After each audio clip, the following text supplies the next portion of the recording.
다 같이 사도신경으로 신앙 고백하도록 하겠습니다. 전능하사 천지를 만드신 하나님 아버지를 내가 믿사오며 그 외아들 우리 주 예수 그리스도를 믿사오니 이는 성령으로 잉태하사 동정녀 마리아에게 나시고 본디오 빌라도에게 고난을 받으사 십자가에 못 박혀 죽으시고 장사한 지 사흘 만에 죽은 자 가운데서 다시 살아나시며 하늘에 오르사 전능하신 하나님 우편에 앉아 계시다가 저리로서 산자와 죽은 자를 심판하러 오시리라. 성령을 믿사오며 거룩한 공예와 성도가 서로 교통하는 것과 죄를 사하여 주시는 것과 몸이 다시 사는 것과 영원히 사는 것을 믿사옵나이다. 아멘.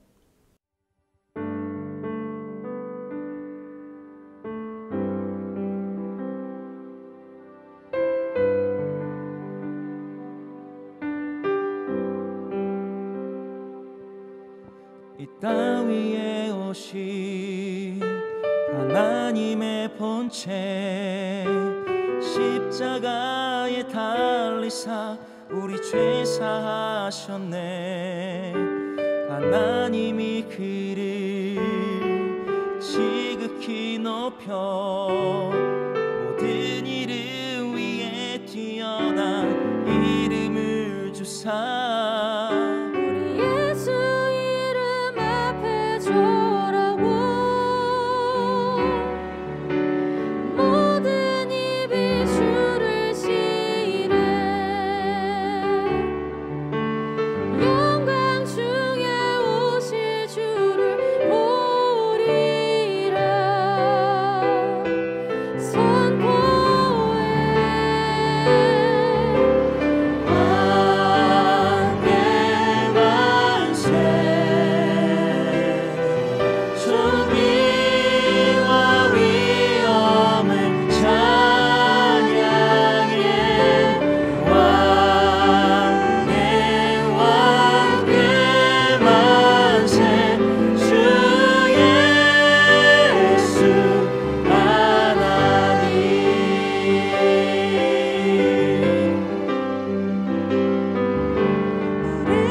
그러므로 우리는 두려워할지니 그의 안식에 들어갈 약속이 남아있을지라도 너희 중에는 혹 이르지 못할 자가 있을까 함이라.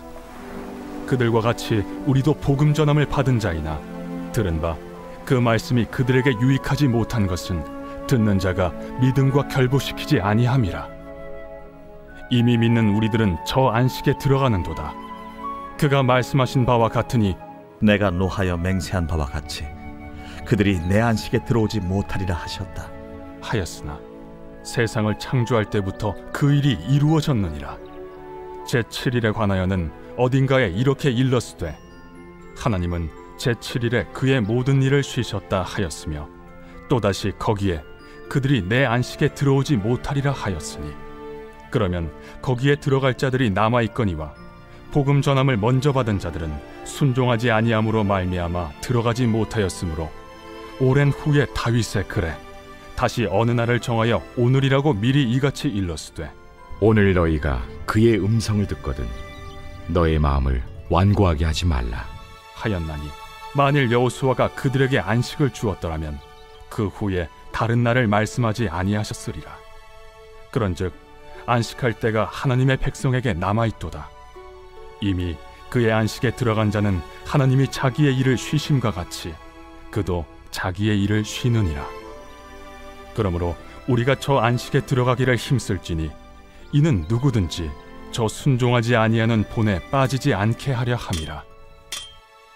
하나님의 말씀은 살아있고 활력이 있어 좌우에 날선 어떤 검보다도 예리하여 혼과 영과 및 관절과 골수를 찔러 쪼개기까지 하며 또 마음의 생각과 뜻을 판단하나니 지으신 것이 하나도 그 앞에 나타나지 않음이 없고 우리의 결산을 받으실 이의 눈앞에 만물이 벌거벗은 것 같이 드러나느니라. 오늘은 어제 말씀과 이어서 히브리서 4장의 내용을 함께 살펴보려고 합니다. 어제 말씀에 마무리한 다음에 오늘 4장에서는 하나님의 안식에 들어간 자들에 대해서 기록하고 있습니다. 그들의 초점을 맞춰서 오늘 이야기를 함께 살펴보려고 합니다. 믿는 자들은 앞으로 어떻게 살아야 될까 자신의 삶을 잘 계획하고 구상해야 합니다. 왜냐하면 그들의 삶이 곧 하나님의 백성으로서 이 땅에 알려지기 때문입니다. 그들을 통해서 하나님 나라가 확장되고 하나님이 누구신가 알게 되기 때문이라는 거죠. 그리고 또한 그들이 스스로를 그리스도인이라고 할지라도 선택받았다고 믿을지라도 이 구원의 이 믿음의 길에서 떠날 수 있는 위험이 아직도 남아있기 때문입니다. 히브리서 기자는 이것들을 주의하고 우리가 어떻게 살아가야 할지 우리의 삶을 잘 주목해 보라고 이야기합니다. 출애굽 세대를 다시 한번 생각해 볼까요? 그들은 하나님을 몰랐을까요? 아니, 우리보다 더 잘 알았을 것입니다. 그들은 하나님께서 그들을 구원하신 그 상황에 있었고 그것들을 경험한 세대입니다. 또한 그들은 자신이 배고플 때 하나님께서 먹이셨고 목마를 때 마시게 하셨고 전쟁에서 승리하게 하셨고 모든 상황 가운데 구름 기둥과 불 기둥으로 지키시며 인도하신 하나님을 매 순간순간 경험한 세대였습니다. 그들에게 부족한 것은 무엇이었습니까? 그들은 하나님께서 충분히 베푸시고 보이시고 경험하게 한 세대였습니다. 근데 그들은 어땠습니까? 하나님을 잘 믿었나요? 그렇지 못했다는 거죠. 그들은 여전히 하나님께 불순종했고 여전히 하나님 앞에 나아가지 않았고 그들의 삶을 고집하고 하나님께 떼쓰는 모습밖에 보여지지 못했습니다. 그들은 하나님을 충분히 신뢰하지도 못했고 믿지도 못했다는 거죠. 그들의 삶이 구원과 또 천국 가냐 아니냐 이걸 문제 삼는 게 아니라 그들의 삶이 바른 신앙인으로서 잘 살았는가를 오늘 우리는 주목해 봐야 한다는 것입니다. 우리는 출애굽 세대를 볼 때 믿음의 길이, 신앙의 길이 결코 쉽지 않음을 다시 한번 느끼게 됩니다. 하나님과 가장 가까이서 경험한 사람들조차 하나님에게서 떨어지고 또 하나님에게 불순종하는 모습을 보여주는데 지금 하나님을 온전하게 경험하지 못하고 또 하나님의 임재나 또 이런 것들을 경험하지 못한 세대가 어떻게 하나님을 잘 섬길 수 있을까요? 이것들에 대한 근거를 좀 이야기해 보려고 합니다. 이들에게 있어서 왜 하나님에게 있어서 신뢰를 하지 못하고 그 믿음에 가지 못했을까요? 아마 그들은 하나님의 말씀을 자신의 삶에 적용하는 부분이 좀 부족했던 것 같습니다. 그들은 하나님의 말씀이 또 하나님의 그 약속이 자신과는 큰 연관이 없다고 여긴 것 같습니다. 그들은 하나님 말씀으로부터 그 어떤 유익도 받지 못했던 거죠. 그들은 하나님의 말씀이 미래에 일어날 일이라고만 생각하고 지금 당장 이루어지지 않을 또 자신과는 크게 연관성이 없는 미래에 우리 자손 중에 누군가는 이룰 수 있지만 지금 나에게는 큰 유익이 주지 않는 일이라고 생각했던 것 같습니다. 그래서 하나님을 좀 더 신뢰하지 못했던 것 같습니다. 우리 이러한 모습을 보면서 그들이 얼마나 그들의 삶 가운데 하나님의 말씀을 두지 않았는지 발견하게 됩니다. 하나님의 말씀은 어떻습니까? 하나님의 말씀은 모든 것들의 계획이고 또 실행하시는 그 능력을 보이시는 것입니다. 그리고 그것들의 완성이 예수 그리스도로 완성되죠. 하나님의 말씀은 미래에 이루어질 일이고 이미 이루어진 일입니다. 우리에게 있어서는 과거, 현재, 미래가 큰 의미가 있지만 하나님께 의미가 없다는 거죠. 하나님께서는 계획하시면 이루시는 분이십니다. 그게 언제가 됐든 분명히 그것은 이루어집니다. 이것이 하나님의 사역 방법입니다. 하나님의 계획은 우리가 생각하지 못할 때에도 끊임없이 발전하고 이루어져 갑니다. 지금 이 순간에도 하나님의 그 계획은 완성되어 가고 있다는 거죠. 우리가 인지하지 못할지라도 하나님은 계속 쉬지 않고 일하고 계십니다. 그렇다면 하나님께서 원하시는 일이 무엇일까요? 하나님이 원하시는 일은 어떠한 일일까요? 우리가 잘 알고 있다시피 하나님의 계획은 모든 인류가 하나님의 말씀, 예수 그리스도에 대한 복음을 듣고 하나님께 돌아오는 것입니다. 그리고 그것들은 지금도 이루어져 가고 있죠. 그러나 복음을 들었다고 해서 모두가 안식에 들어가는 것은 아닙니다. 약속된 그곳에 모두가 함께 가는 건 아니라는 거죠. 여기서 우리는 신앙이 개인적인 부분과 공동체적인 부분을 발견할 수 있습니다. 오늘 본문에서는 안식에 이미 이른 자들에 대해서 말하고 있습니다. 그들은 자신의 사명을 다하고 하나님이 쉬심같이 그들도 쉬고 있다고 이야기합니다. 무슨 말입니까? 하나님께서 자신의 사역을 완성하시고 일곱째 날 안식하심 같이 그들의 인생 가운데 하나님께서 계획하시고 준비하신 일들을 그들은 다 이루고 이제는 안식하고 쉬고 있다는 것을 이야기합니다. 즉, 이 땅에서 떠날 그때에 하나님께서 맡겨주신 사명을 완수한 사람들에 대한 이야기를 하고 있다는 것입니다. 우리도 그 안식에 이르기까지 끊임없이 노력해야 하죠. 우리가 무엇을 하고 있는지, 어떻게 살아가야 되는지 매 순간 점검해야 되는 이유가 바로 이것입니다. 우리 모두에게는 하나님께서 맡겨주신 사명이 있습니다. 그리고 그 사명은 특별하게 마법처럼 어느 순간 딱 나타나는 것처럼 이루어지진 않습니다. 우리의 삶을 통해서 점진적으로 조금씩 변화하며 하나님께서 이루실 일들을 향해 달려가고 있다는 것입니다. 그리고 이 모든 것들은 우리의 힘이나 능력이나 우리 스펙이나 우리가 할 수 있는 우리 능력들로 가능한 것은 아닙니다. 우리가 잘났다고 해서 하나님의 일을 잘하는 것 아니고요. 우리가 못났다고 해서 하나님의 일을 못하는 것 아닙니다. 하나님의 일은 하나님께서 원하실 때에, 그때에 하나님께서 원하시는 사람들을 사용하시어 이루어 가십니다. 우리도 지금 이 순간 고통받고 또 우리의 삶이 힘들고 어려운 상황을 지나고 있을지라도 이것들을 통해서 하나님께서 분명한 계획이 있으시고 또 그 계획을 통해서 하나님의 사역을 이루어간다는 것을 기억해야 합니다. 그리고 이 모든 것들에 대한 기초는 하나님의 말씀으로부터 나옵니다. 하나님의 말씀은 살아있어서 운동력이 있어서 우리의 모든 것들을 감찰하시고 모든 것들을 찔러 쪼개서 하나님 앞에서 온전하게 다 보여주는 것을 의미합니다. 즉 하나님 앞에서 그 말씀 앞에서 그 어떤 것도 숨길 수 없음을 이야기하고 있는 것이죠. 우리는 하나님 앞에 서기 위해 먼저 말씀으로 우리를 가다듬어야 합니다. 우리 안에 하나님 앞에서 속이려고 하는 마음은 없는지 어두운 부분은 없는지 항상 말씀으로 우리를 비춰봐야 한다는 거죠. 그러한 삶을 지속적으로 이어나갈 때에 우리의 삶은 하나님께서 원하시는 방향으로 가게 되고 또 그 가운데 그 마지막에 그 사명을 완수할 그때에 하나님께서 하셨다는 믿음의 고백을 할 수 있는 것입니다. 사랑하는 성도 여러분, 하나님이 예비하신 안식에 들어가는 것은 우리의 노력이나 힘으로 가능하지 않습니다. 아무리 잘나도 하나님 앞에서는 다 보잘것없다는 거죠. 그럼 우리 어떻게 그것들을 성취해가고 이뤄갈 수 있습니까? 하나님께 은혜를 구함으로 그것들을 얻을 수 있습니다.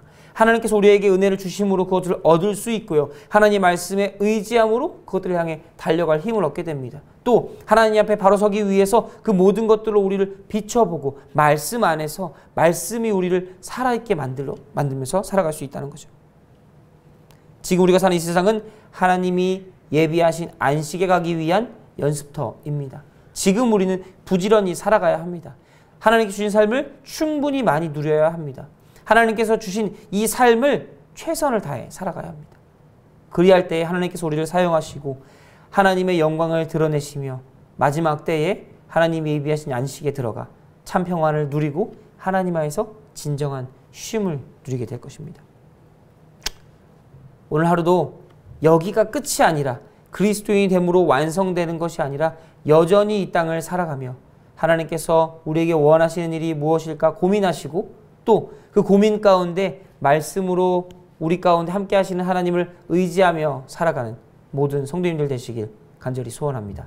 기도하겠습니다. 사랑의 하나님 감사합니다. 오늘도 우리를 불러주시고 이끌어주셔서 감사합니다. 하나님의 뜻에 순종하는 법을 배우게 하시고 특별히 우리 스스로를 의지하여서 구원에 들어가려고 아둥바둥 노력하는 게 아니라 하나님께서 베푸신 그 은혜를 기억하며 하나님께서 우리와 함께 하심을 기억하며 살아가는 우리가 되게 하여 주시옵소서. 우리 가운데 말씀을 허락하시고 말씀으로 우리 스스로를 비춰오게 하시며 하나님께서 함께 하시는 그것으로 충분한 쉼과 평안을 누리는 우리가 되게 하여 주시옵소서. 감사합니다. 사랑합니다. 예수님의 이름으로 기도드렸습니다. 아멘. 하늘에 계신 우리 아버지여, 이름이 거룩히 여김을 받으시오며 나라의 임하옵시며 뜻이 하늘에서 이룬 것 같이 땅에서도 이루어지이다. 오늘날 우리에게 일용할 양식을 주옵시고 우리가 우리에게 죄 지은 자를 사하여 준 것 같이 우리 죄를 사하여 주옵시고 우리를 시험에 들게 하지 마옵시고 다만 악에서 구하옵소서. 대개 나라와 권세와 영광이 아버지께 영원히 있사옵나이다. 아멘.